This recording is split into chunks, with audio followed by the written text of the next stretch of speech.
One morning, I was sitting on a subway in New York City, and there were people sitting around quietly, some reading their newspapers, some lost in thought, some resting their eyes with their eyes closed.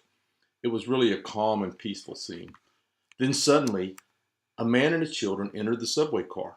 The children were so loud and they were rambunctious that they instantly broke the whole climate of quietness and everything changed. The man sat down next to me and he closed his eyes, apparently oblivious to the situation. The children were yelling and running back and forth and throwing things.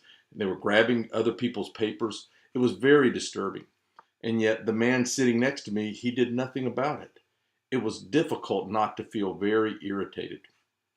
I couldn't believe that he could just be so insensitive as to let his children run wild and really do nothing about it, taking no responsibility at all for their actions.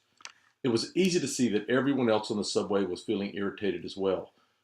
So finally, after what I thought was an unusual amount of patience and resistance and restraint, I turned to him and I quietly said, "Sir, your children are really disturbing a lot of people.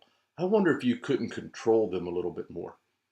The man lifted his head as if from being unconscious almost, and he looked at the situation, and for the first time, he quietly said, "Oh, you're right.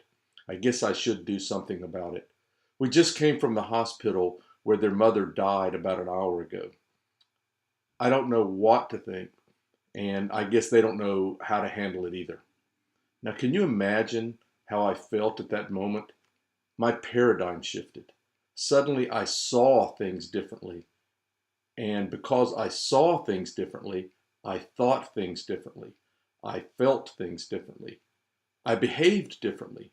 My irritation vanished. I didn't have to worry about controlling my attitude or what my behavior was. My heart was filled with the man's pain, and my heart changed. Feelings of sympathy and compassion flowed freely. "Your wife just died? Oh, I'm so sorry. Can you tell me about it? What can I do to help?" Everything changed in an instant. And that's an example of what a paradigm shift is.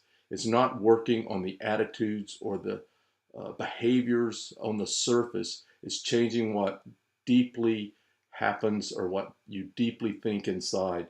And just by changing what you deeply feel and think inside, your attitudes and behaviors will change automatically in an instant. So, working on changing your behaviors and changing your attitude can be important for small changes. Deep changes require a difference in the way you think.